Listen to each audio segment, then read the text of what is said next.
नमस्कार दोस्तों। स्वागत है आप सभी का अपने YouTube चैनल जी के बैंक के डेटा में। आशा करता हूँ आप सभी लोग अच्छे होंगे और अपना ध्यान रख रहे होंगे। बात करूँ आज की वैकेंसी की, तो ये एक डिस्ट्रिक्ट कोर्ट की वैकेंसी है और किस पोस्ट पर निकली है, तो आपकी ये स्टेनोग्राफर और क्लर्क की ये वैकेंसी रहने वाली है। तो जो बच्चे स्टेनोग्राफर की तैयारी कर रहे हैं, एसएससी स्टेनोग्राफर की हो, चाहे किसी अन्य स्टेट के स्टेनोग्राफर की वैकेंसी हो या यूपी ट्रिपल एस सी की स्टेनो की हो, वो इसमें इस वैकेंसी को ज़रूर देखें और इसमें फॉर्म डाल सकते हैं, क्योंकि ये जो वैकेंसी है आपकी एक बड़ी सिटी में है और दिल्ली एनसीआर के क्षेत्र में रहने वाली है। तो वो आराम से इसमें फॉर्म डाल के और सिलेक्शन लेके और अपनी जो तैयारी और भी है उसको भी कंटिन्यू कर सकते हैं। ठीक है, तो सबसे अच्छी बात है इसमें कि इसमें आपका ना ही मैथ है और ना ही आपका रीजनिंग है। इन दोनों में से कोई भी सब्जेक्ट इसमें नहीं आएगा। और बात करूँ इसके मैक्सिमम एज की, तो मैक्सिमम एज लिमिट जो है वो आपकी 42 साल रहने वाली है। और सबसे अच्छी बात, इसमें जो आपका एप्लीकेशन फ़ीस है, जो यानी कि जो आवेदन है, वो आपका बिल्कुल फ्री रहने वाला है। चलिए शुरुआत करते हैं वीडियो की, तो वीडियो में एंड तक बने रहें। देखिए, बात करूँ मैं इस वैकेंसी के लिए इम्पोर्टेंट डेट्स की, तो इसके जो फॉर्म स्टार्ट होने वाले हैं, यानी कि एप्लीकेशन जो स्टार्ट है वो 22 जनवरी 2026 से है। लास्ट डेट जो इसकी रहने वाली है वो 9 फरवरी 2026 रहने वाली है। तो ज़्यादा टाइम इन्होंने फॉर्म के लिए नहीं दिया है। टोटल पोस्ट की अगर मैं बात करूँ तो 155 इसमें पोस्ट रहने वाली है। ठीक है,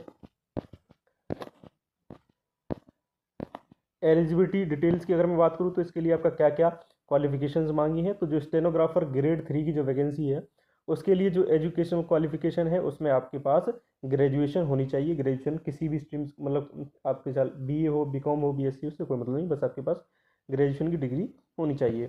Hindi as a subject in class 10 आपके पास मैंडेटरी है, यानी कि क्लास 10 में आपके पास हिंदी मैंडेटरी है स्टेनोग्राफर के लिए। स्किल रिक्वायरमेंट की अगर मैं बात करूँ स्टेनोग्राफर के लिए, तो must have English short hand speed of 80 words पर मिनट, यानी कि जो स्टेनो में सीधी सी बात है, स्टेनोग्राफी आपकी ली जाएगी तो 80 वर्ड पर मिनट, यानी कि इंग्लिश के जो 80 वर्ड पर मिनट की स्पीड आपके पास स्टेनोग्राफी में होनी चाहिए। कंप्यूटर नॉलेज की अगर मैं बात करूँ तो basic computer proficiency is compulsory, यानी कि आपके पास बेसिक कंप्यूटर की नॉलेज भी हो।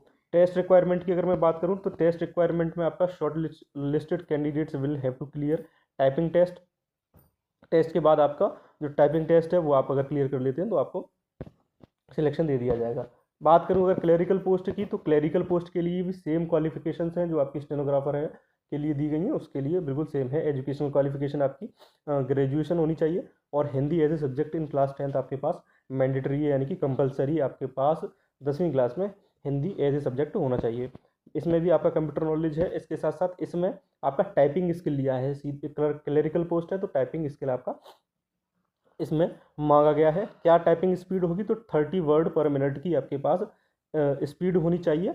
इंग्लिश की ये बात कर रहा है, इंग्लिश की, तो आप 30 वर्ड्स अगर पर मिनट की स्पीड आपकी आती है तो इसमें आप अप्लाई कर सकते हैं। ठीक है, सैलरी डिटेल की अगर मैं बात करूँ तो क्या सैलरी रहने वाली है, तो 25,500 पर मंथ की इसमें सैलरी है।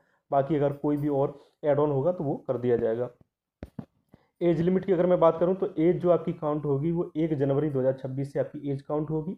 इसमें जो मिनिमम एज है वो आपकी 18 साल है। मैक्सिमम जो एज रहने वाली है वो आपकी 42 साल है। तो आपका एज भी अच्छी खासी उसमें छूट दी गई है। ठीक है, और इसके अलावा आपको एज रिलैक्सेशन भी दिया गया है। एससी और एसटी को 5 साल का है, ओबीसी को 3 साल का है। तो यानी कि एससी और एसटी की जो मैक्सिमम एज है बढ़कर 47 साल हो जाएगी और इसी तरीके से 45 साल आपकी ओबीसी की हो जाएगी।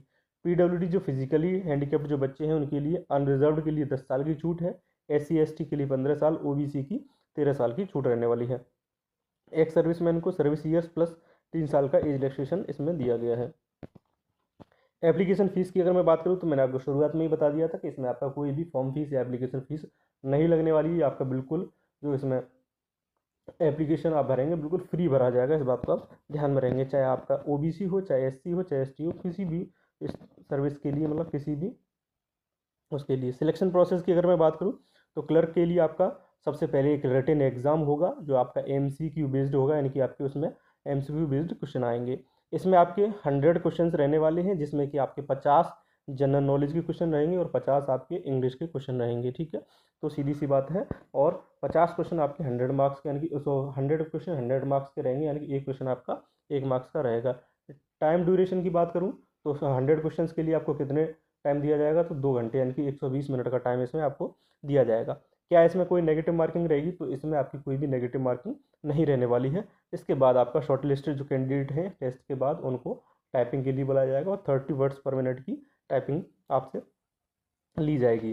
अगर सिलेक्शन प्रोसेस की स्टेनोग्राफर के लिए मैं बात करूं तो इसमें आपका वो टेस्ट तो होगा ही, उसके साथ साथ आपको इंग्लिश शॉर्ट हैंड आनी चाहिए 80 वर्ड पर मिनट, और टाइपिंग जो स्पीड है वो 20 वर्ड पर मिनट की इसमें मांगी है। ठीक है, देखिए इसमें आपका एग्ज़ाम नहीं है, मैं आपको बता दूं स्टेनोग्राफर में आपका एग्ज़ाम नहीं है। Final selection will be based on combined performance in shorthand and computer test, यानी कि कंप्यूटर टेस्ट में आपका इसी के आधार पर आपका लिए कंप्यूटर प्रोफिशिएंसी टेस्ट, थोड़ा बहुत कंप्यूटर की नॉलेज आपको ली जाएगी। किस तरीके, सबसे इंपॉर्टेंट जो आज वीडियो का टॉपिक रहने वाला है कि आप इसमें किस तरीके से अप्लाई कर सकते हैं, how to apply for district code. ये किस जगह रहने वाला है तो मैं आपको बताऊँ, ये गुड़गांव यानी कि गुरुग्राम में आपकी ये गुरुग्राम का जो कोड है उसमें आपकी वैकेंसी निकली हुई है। ठीक है, तो सबसे पहले आपको क्या करना है, download and take a printout of application form. आपका जो एप्लीकेशन फॉर्म है जिसका कि लिंक मैं वीडियो के डिस्क्रिप्शन में लगा दूंगा, उसको डाउनलोड करना है, उसको प्रिंट निकलवा के उसमें उसमें जो फिलअप जो डिटेल है उनको भरना है। Fill in the application form carefully, passport size photograph attach करना है, एजुकेशन मार्कशीट्स आपको इनकी सभी की कॉपी अटैच करनी है, Aadhaar card, date of birth proof, caste certificate आपको अटैच करना है जिससे कि आपको छूट मिल सके ओबीसी और ईडब्ल्यूएस वगैरह जो आपका हो उसके हिसाब से। उसके बाद क्या करना है, सारे डॉक्यूमेंट्स को आप रजिस्टर कर सकते हैं बाय पोस्ट या सबमिट इट बाय हैंड, यानी कि ये आपका एप्लीकेशन एड्रेस रहने वाला है office of the district and session जज नियर मिनी सेक्रेटरीट, सोना रोड, सेक्टर 11, राजीव चौक, गुरुग्राम, हरियाणा। ये आपका पिन कोड रहने वाला है 122001। ठीक है, यहाँ पे आप बाई हैंड दे सकते हैं, आप आके खुद, या आप पोस्ट बाय पोस्ट इसको सेंड कर सकते हैं। ठीक है, याद रखें जो लास्ट डेट मैंने आपको बताई थी उस लास्ट डेट से पहले ही आपको इसको सबमिट कर देना है, तो ही आप इसमें इस सिलेक्शन की प्रोसेस में आप शामिल हो पाएंगे। तो आशा करता हूँ आप सभी लोगों को वीडियो अच्छी लगी होगी। वीडियो अच्छी लगी तो चैनल को सब्सक्राइब कर लीजिए और बेल आइकन को भी दबा दीजिए। और बात रही एप्लीकेशन फॉर्म की, तो एप्लीकेशन फॉर्म को मैं वीडियो के डिस्क्रिप्शन में आप लगा दूंगा, उसके लिए आप बिल्कुल निश्चित रहें। फिर भी आपको कोई भी दिक्कत आती है तो वीडियो में कमेंट कर सकते हैं, मैं आपको ज़रूर आपकी जो प्रॉब्लम है उसको सॉल्व करने की कोशिश करूँगा। चलिए, धन्यवाद।